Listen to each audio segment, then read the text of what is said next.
can you tell us a little bit about your Fund of Fund workshop that is happening Yeah, in? yeah. Yeah, before I go into the workshop part of it, I wanna, everything I do, it seems like there's a reason behind it that caused me to go that route. As you know, as a, being in the business, raising capital and coming on as a co-GP, I quickly realized that, if the deal, let's say the deal needs, a $5 million raise, and I'm coming in with 500,000 or even with $1 million, I don't get that much of a profit split, right? The economics is not that great. But if I can come in the deal and raise 5 million, I can get a much bigger profit split, so the economics looks a lot better. And so that's how I came up with the whole idea of.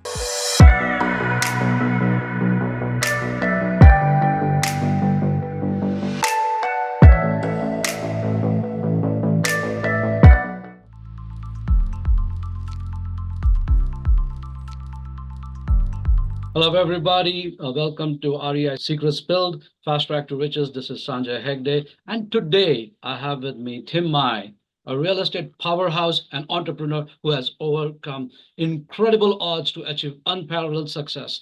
From fleeing war and escaping pirates to thriving in a refugee camp and starting a new life in Houston at a tender age of 12. Tim's unwavering resilience has propelled him to greatness.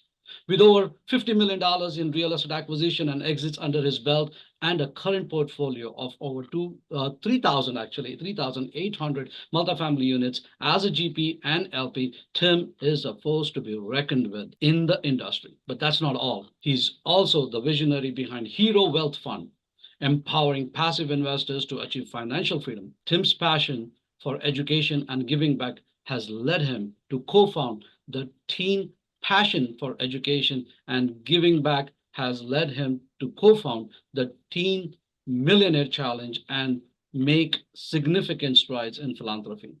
Get ready to be inspired by Tim's remarkable story and unstoppable drive. So, thank you for getting on the REI Secret Spilled. Tim, welcome. Sanjay, thank you so much for having me on. I'm so honored to be on here with you today. So Tim, well, it is my honor to have you on the show. But tell us a little bit about, you have a very inspiring story, right? I'm also an immigrant, right? But man, you've gone through some odds. Like I didn't go through that. I was pretty lucky when it comes down to that. So tell us a little bit about that, and I would love to understand what made you that, keep that mindset going because many of them break down, get into a situation, pitying themselves and staying where they are or but you on the other hand made something out of it, so tell us more about it. Yeah, just I'll give you the quick version of it, but I'm one of those they call us Vietnamese boat people. Have you ever heard of that term? It's a group of people that after the Vietnam War ended in 1975, and the communists took over. A lot of people try to escape out of Vietnam because you can't just leave Vietnam. It's they want you in, and so if you want to leave, you have to escape out of Vietnam. And if they catch you, they would put you in jail. And my whole family had tried to escape a number of times, cost my parents so much money to try to get us out of Vietnam. And one time, like the whole family got caught and put in jail. And so when so after that, my parents like, okay, we're not gonna try to escape anymore as a family. And when my brother turned 18, and back then, when a boy turned 18, it's an automatic draft into the communist military. And so a lot of boys would try to escape out of the country, or they'll cut off their index finger so they can't pull the trigger. And so my parents wanted my brother to be able to get out. He didn't want to go by himself. He asked if I wanted to come along. And as a little kid, I was 11 years old at that time. He was 18. I didn't know any better. I thought that we'll be back home anyway, so I was like, sure, I'll come along. And little did I know, we made it on a little fishing boat. There were 37 of us, 36 adults. I was the only child on the boat. We floated out at sea. We floated out at sea for 7 days and 6 nights. And on the fifth day, we got hijacked by 5 pirate boats. And these are Thai fishermen that they'll steal whatever they can. They'll rape the woman, throw the man off the boat. Luckily for us, they only took all the valuables they could, but they didn't rape or killed anybody. So we're very fortunate for that. And then after that, the Malaysian boat rescued us and took us to the Malaysian refugee camp. We spent 6 months there, and then we apply into the U.S., and the U.S. transfer us to the Philippines refugee camp for another 6 months before we made it here in Houston. So when we landed, I was 12, my brother was 19. We used to live in Section 8 housing apartments. It's so funny, Sanjay, because now some of these apartments that I go and tour and look at, acquiring, they look just like the old one that I used to stay in. Yeah, so that's basically, a bit of my journey. I grew up, like I said, I grew up in these Section 8 housing, and at any given time we had 8 to 12 other like runaway kids, that boys that lived there because they didn't have a place to stay. And so yeah, so we grew up on the streets pretty much. All of us just hustle our way through through life. And luckily my brother and I got out of that environment, and I was able to because we did a lot of stupid stuff back then. I won't even like we even bored you with that, but yeah, we got out of that environment. I was able to finish high school. While I was in college, I was a computer science major. During college, this is during the dot-com days, I got recruited by an IT firm, moved to Dallas, worked there for a few years. And then when the dot-com bust came, I got laid off from my IT job and moved back to Houston, and that was how I got started in real estate investing. Wow. Wow. That is quite a journey, my friend. And yeah, I say you are a real hero. So, that Oh, I thank you. think the background goes well with you. So there's so much to learn from you, Tim. So, I listened to your, the meetup group that you have, the capital raise party that, so can you tell us a little bit about what happens in that? Like, I enjoy that party. I have fun. I would love, Yeah. many more people to join that. And tell us a little bit about what you do on that one, Tim. Yeah, and it was so much fun having you on the show, the other week. Yeah, I love interviewing, top syndicators and fund managers like yourself on the show. Yeah, I started that whole thing because when I came to this, so I've been in real estate for 22 years now. Most of that has been in single family homes. 20 years of that's been single family homes. I finally broke through my limiting beliefs, and you and I have a co-friend, Javier Hinojo. Correct. He was the guy that helped me broke through my limiting beliefs around, multifamily commercial real estate. I thought, it was just like too big, too complicated, yeah. Anyways, so when I got into this multifamily syndication industry, I asked Javier, I was like, hey, if you can do it all over again, which part of the business would you specialize in? And he said I would specialize in capital raising. And so in my research, I realized that, yeah, like capital raising plays the best to my strength and my skill set. And so I wanted to learn as much as I can on capital raising. So I started a Facebook group on capital raising. I started the weekly virtual meetup called Capital Raising Party, where I interview a top syndicator, fund manager like yourself on the show. So yeah, I have now interviewed close to 100 of like the best of the best in our industry, and I've learned so much. And so yeah, so the whole idea behind it was I'm gonna learn from the best of the best, and I'm gonna bring a community along with me to learn alongside with me. And that was how the capital raising party got started. Now, all those who are watching this right now, I definitely would encourage you to, get on Tim Mai's, mastermind. It's a pretty good it's a weekly thing that happens. That he's pretty good about making sure that he keeps guests coming in, and he keeps interviewing them, and he takes a lot of time to understand them and try to get some golden nuggets from them. So that's there. But if you guys ever get a chance to meet with him, and there is an opportunity for you guys to meet this very man in flesh in May in Dallas, where he is going to talk about the Fund of Funds workshop. And I would definitely say that if you ever get a chance, try to take him on the side, because this guy is a very busy guy. He's always running around during the workshop. It's very hard to get hold of him. But if you do, I definitely would encourage you to pick his brain, because this guy is surely a wealth of knowledge. Tim, can you tell us a little bit about your Fund of Fund workshop that is happening in? Yeah. Before I go into the workshop part of it, I want to, everything I do, it seems like there's a reason behind it that caused me to go that route. As you know, as a, being in the business, raising capital and coming on as a co-GP, I quickly realized that, if the deal, let's say the deal needs, a $5 million raise, and I'm coming in with 500,000 or even with $1 million, I don't get that much of a profit split, right? The economics is not that great. But if I can come in the deal and raise 5 million, I can get a much bigger profit split, so the economics looks a lot better. And so that's how I came up with the whole idea of, hey, instead of whenever I go on a deal to raise, what if I bring along other people with me?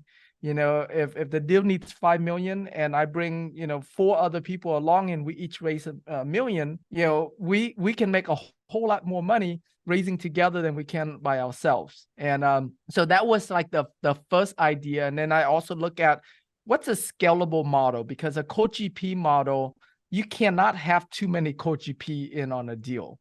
Right. But a fund model where you're raising money for your fund, and then your fund invests as an LP into the deal, then it's a lot more scalable. You can have as many fund managers as you want in the deal. And so, so that's how I got to learn more about the fund of funds business model. And then I realized, oh my gosh, like this whole thing, this fund of funds can almost be like an independent business on its own, irregardless of the asset class, like whether it's multifamily, self-storage, it doesn't matter. You now are in the business as a fund manager with a specialty on fund of funds. And and like I did the math, Sanjay, that to build a to build a $1.5 million a year fund of funds business, all you have to do is raise $10 million in a year. 10 million, our profit margin is somewhere between 15 to 20%, depending on the deal. But if you raise 10 million, you can, look to make between 1.5 to $2 million in a year with that business model. And so that's kind of how, the whole fund of funds started. And I started doing that with with my mastermind group. And so now it's like, okay, I have to, I have to like bring this to the masses to let more people know about it, because I talked to so many people, and I'm sure too, Sanjay, talked to so many people that have been in this or try to get into this business like a year, 2 years, and they haven't done any deals yet. They're still trying to source deals. They're still trying to underwrite. And, and so I've been out here letting everyone know, it's like, hey, if you're a fund manager and you're doing the fund of funds model, you literally can get into a deal tomorrow if you wanted to. There are so many top operators, even the really good one, they have very solid proven track record, and they all need more money for their deals. And so, as a fund manager, like we are so needed. And so that's, so the fund of fund workshop teaches the attendees how to build a $1.5 million a year fund of funds business, basically duplicating like the business model that I have, that I'm currently doing in my own business. Awesome. So Tim, just so that this is a great concept. Obviously, there are pros and cons for everything, right? Obviously, when you're doing fund to funds, is this going to be a blind fund, or is this going to be something where the person would know, hey, where their money is getting used? Yeah, you can do it either way, but if you're new to the business, doing an SPV fund, which stands for Special Purpose Vehicle Fund, then yes, you invest, it's for a specific deal. And so your investor would know exactly, which deal that they're investing in. What I'm doing this year, because I want to start building my experience around a blind pool fund. And so now this year I have two types of funds going. I have my traditional blind pool fund, and also the SPV fund for every deal that my team and I are raising for. So when we're raising for a specific deal, we're gonna give our investors an option. Option A, if you want to invest, if you want your money to go in just this deal only, then you can invest in our SPV fund. Option B, if you want your money to be diversified among all of the deals that we're doing in 2024, then invest into our traditional fund. And so we're using both types of funds there in here in 2024. Awesome. So when you do the SPV fund, it's going to be for a specific project, you said. Now, Correct. so usually, we normally close our property within like 45 days to 50 days from the time Mhm. we get under contract, right? Right. So Right. how does that work? Like, do you It's the same way. Yeah. So it only takes us 2 weeks to get the fund docs like done, ready to take on money. And so yeah, so SPV funds, they're not complicated like a traditional fund where it might take a couple months to get a fund started. And so yeah, you're able to get an SPV fund just as fast as you get a PPM for a syndication deal. got it? Yeah, and so yeah, you can get it all up, bank account, everything set, and then you raise money, you collect that money into your fund, and then your fund wires that money out to the deal.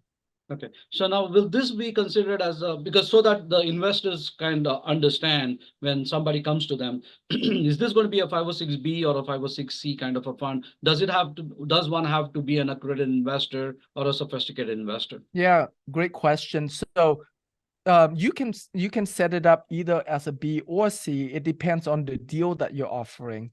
If the deal is a 506B, then you can set up yours as a 506B. You still now the deal and your fund still have the 35 non-accredited investor limit. But assuming that you have the space available for a non-accredited investor, you can take a non-accredited investor on. So that's one way to do it. It is easier to have your fund as a 506C, even if the deal is a 506B, just so that way you don't have to worry about the 35 non-accredited investor limit there. But you can set it up either way. Okay. So basically this, but going with the 506C kind of eliminates the the sophisticated investors from investing in it. So that's pretty much what it is. So my next Yeah. question to you, Tim, would be is when it comes down to these, so you do have to go with, when you're starting off with that fund, it has to be a $10 million fund, but then you make sections of $1 million each. Is that how you do it, or do you come up with $1 million fund every single time? Yeah. So it's and it doesn't have to be a million. A million is a good number, uh, so that way you make enough money to cover for the cost of the fund. But no, there's like it could be a $500,000 fund. It doesn't have to be 10 million or a million. And yes, each time that you're assuming you're using the SPV fund, you create it each time that you're raising for a syndication. Got it. Yeah, and So you what you're doing in an SPV, the attorney, they take the PPM from the syndication deal, and they create the fund PPM around the syndication PPM. Awesome. So that's great. And that would be for SPV. And for the blind fund, the blind, Yeah, what would it be? It will be like just say, hey, I'm going to raise $10 million because, and all that money is going to go towards every investment that I'm going to do in 2024. That's pretty much correct. what it is. That So that is correct. Yeah. now, obviously, you brought in something that you said, hey, you don't, with the SPV, you don't have to have only like, $1 million. It could be even for $500,000, right? So Hmm. my question to you is, and then you said there is a cost associated with it. Obviously, there is a cost associated with everything. So what is a typical cost of opening up a fund that you have, whether it is for a blind pool, say for about $10 million, and for someone who wants to do a $1.5 million? Yeah. So a blind pool funds, depending on the attorney that you go to, and also depending on how much back and forth you go with the attorney, but the cost kind of there's the cost of the legal document, and then there's the cost of all of the attorney consultation, right? The legal document part of it, it's between 10 to 15,000, and then the cost of the attorney consultation is where the other 10 to 15,000 dollars comes in. So in a traditional fund that typically costs you about 20 to 30,000 dollars, depending on how much back and forth you're going through with your attorney. The SPV fund, on the other hand, costs between 5 to 10,000 because it's a lot more simple structure. Since the attorney is building the PPM around the deal's PPM, they don't have to recreate the PPM. And the SPV is also, it's for a specific deal, so you don't need a lot of consultation between you and your attorney, and so that's how the cost is a lot less. Okay. So, but at the end of the day, well, the SPV makes sense because they're just taking the regular PPM, putting that into this one. So that makes sense. But what about the pool, the blind pool fund, right? Hmm. So Right. when you are investing it in, say, for example, you're going as a say as a, because most of these guys are going as co-GPs into another, Right. somebody else's deal.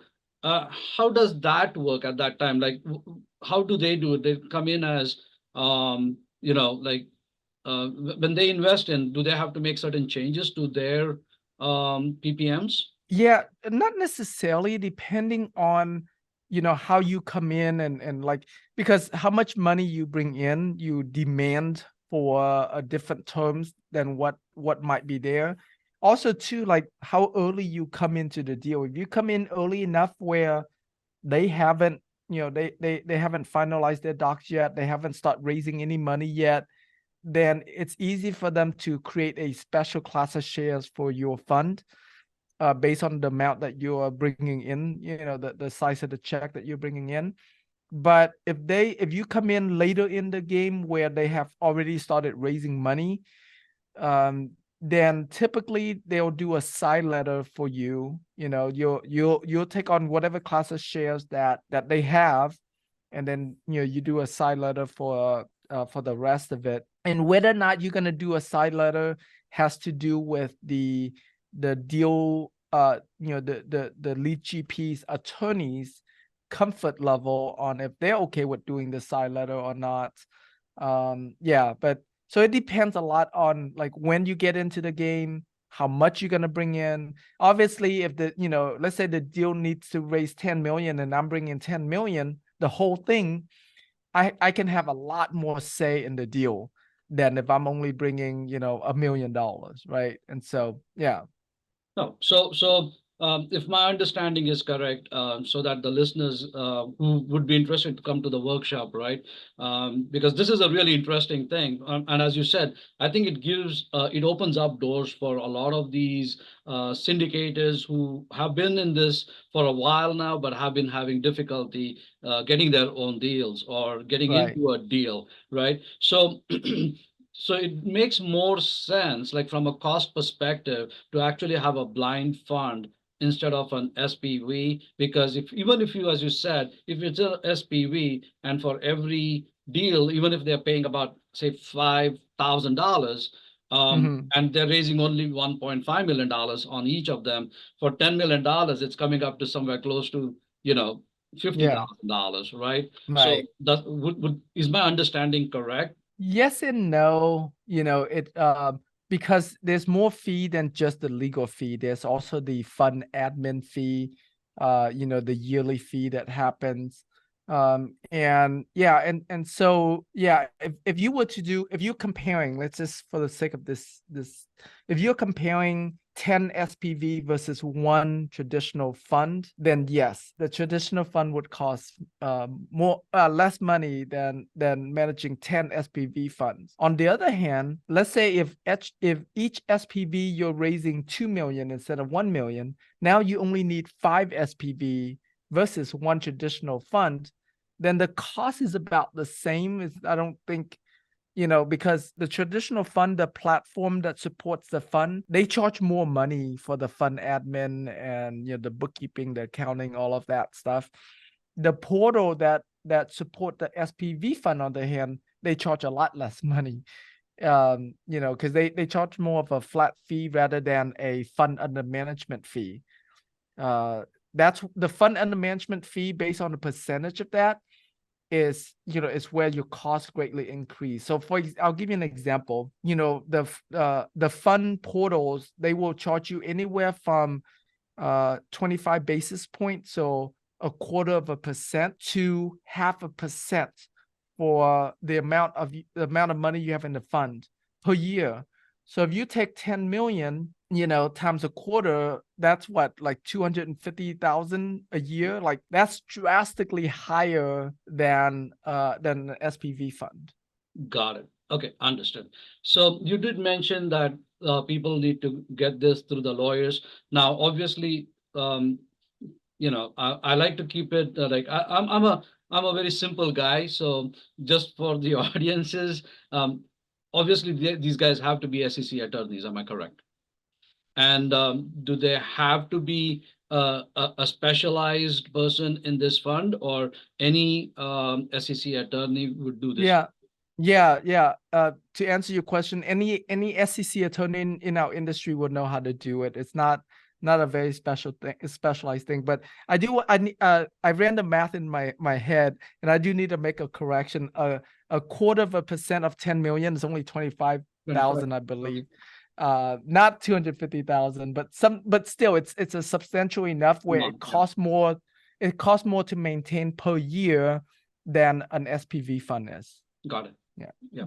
So, do you obviously, when, as you mentioned, like all of the any of the SEC attorneys could do this. Do you have any specific SEC attorneys that you like to work with, or that you would recommend For the SPV, for that? Or yeah, yeah. So they're both an attorney and also a platform. They're called Trivest, TRIBEVEST. Their platform, and their in-house attorney is Seth Bradley. He'll be able to do that doc. But I also work a lot with Mauricio Raul. He's totally able to do that. And pretty much, Kim Lisa Taylor, she's able to do that. I mean, any SEC attorney would be able to do that. But if you want like an all-in-one, right? Both the portal and the SEC attorney, then Trivest is a good resource for that. Okay. So that brings me to another question. You use the word portal. So say, for example, an investor already, like, for example, a syndicator already has a portal, such as, say, InvestNext, or Yeah. and they already have their, individual investors in it. Can they use a similar the same portal, or do they need to have a different portal? Depends on the portal. So if they have, I don't know if I think InvestNext can support it. I do know like Cashflow Portal can support it. I don't remember if InvestNext has it built in or they outsource it to another portal company. But I do know, I do know Cashflow Portal can support it. So it depends on the portal that you're using, whether or not they support funds in addition to supporting syndications. Awesome. So Tim, I know you are a software guy, obviously, because of which you understand software much better than some of the others. So, and you are so active and you're always in touch with people, and you're networking at all times. So how do you do that? Do you have a certain software that you use? Do you have a certain VA that you go with, or is Yeah. it a combination of things that you do? Yeah. So I have gotten, better. Like when I first started out, it was just it's a fairly manual a spreadsheet. Like my for the longest time for people to register for my weekly capital raising party, it was a Google form. Like that's how simple it was, right? So the Google form goes into into a spreadsheet, and then my VA would send people the Zoom link. Now we're using Go High Level, and so like when people register, they register and Go High Level. It has an integration into Zoom, so it automatically then register them on Zoom and send them all the, So yeah, so in the beginning, and this is for all of you guys, like if you're not tech savvy, and even if you are, start simple. Like whatever is the simplest you can start with. If it's a spreadsheet, if it's a VA, start with that, and then as you get better at it, and and you start earning money where you can afford software and other things, because all of those things have costs associated with them, then you can get more advanced. But yeah, I started out with, I use Google, like the Google workspace. Yep. So Google, Gmail, Google Docs, Google Spreadsheet, Google Forms. Like that's my Oh, great. that's my go-to business tools. No, I think it's all about how you can utilize. This also gives a lot of people hope who don't have the resources or the funds to get started, right? Not everybody Right, can afford to put in the money that is needed to get started, whether it is marketing or getting to the networking, right. things like that. So this is a great thing for them, Tim. As always, as I said, I know you are a wealth of knowledge, and you're very giving and forthcoming with all the information. And I also know that it is we are almost past the time that we had, but you were very generous with your time on this show. But is there anything else that you would like to talk about? The biggest thing, and the fact that you guys are listening to this, you probably already know this. It took me the longest time, 20 years in real estate, to finally, broke through to my limiting beliefs to get into this industry. And now that I'm in this industry, multifamily commercial real estate, I'm absolutely loving it. I have had so much growth in the last two. I probably had more growth, like personal development, business development, more growth in the last 2 years than I did in the last 20 years in the single family home side. And when I first got into this industry, I hear about like people having $100 million asset under management. And I mean, at that time, my mind was like it's inconceivable to me that that you can get to $100 million asset under management. And I started interviewing all of these top syndicators and fund managers, and then I realized, oh my gosh, 100 million is nothing. Like, I mean, it's a lot, but it's like some of these guys got to over $1 billion asset under management in a rather like short period of time, sometimes under 5 years. And so yeah, like my mindset has been expanded like every single week that that I do my interview. And so that's the thing I wanted to share, is that like anything that you think is not possible for you, anything that you think is too big for you, if you think finding deals is too big for you, if you think capital raising is too big for you, just know that there's other people just like me and you. They're probably not even as smart as you are. That are doing it, and it's a function of like listening to these kind of podcasts, so that way you get to hear their stories. And because that's helped me so much, listening to these kind of podcasts. When I hear like, if Sanjay can do it, I can do it, like that was huge for me. And so yeah, so that's what I recommend everyone do, is like listen to as many podcasts as you can, listen to other people's stories, let that inspire you, and just know that anything that you know you can dream of, you can think of, like it's doable for you. Yeah. No, absolutely, Tim. So if anybody who listening to this show wants to get in touch with you, what is the best way to reach you? Yeah, so the best way is to get involved in my community with the Capital Raising Party. So go to capitalraisingparty.com, capitalraisingparty.com. From there, yeah, you get registered for my weekly virtual meetup. And they'll also send you the link to our Facebook group as well. And yeah, and then for my Fun of Funds live events, it's funoffundslive.com. And yeah, you get a lot, you get to learn about funds, about capital raising, about Fun of Funds at that event.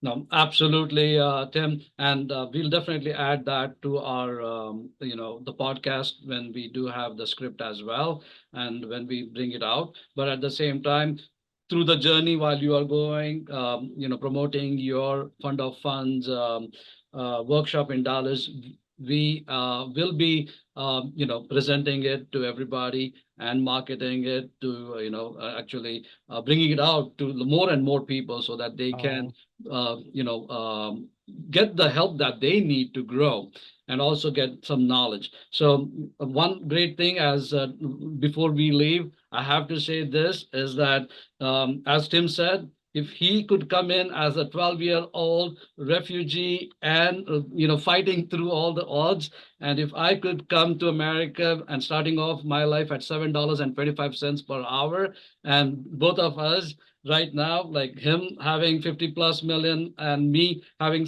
55 plus $1 million of assets under management, and all these and in different asset classes, anything is possible. So I'm yep. telling you guys, don't lose heart. If there is anything that you guys need and you feel dejected, feel free to reach out to us. We're here for you. And Tim, thank you so much for coming on REI Secrets Build, Fast Track to Riches. Oh, thank you so much, Sanjay. Really appreciate you, brother. Thank you.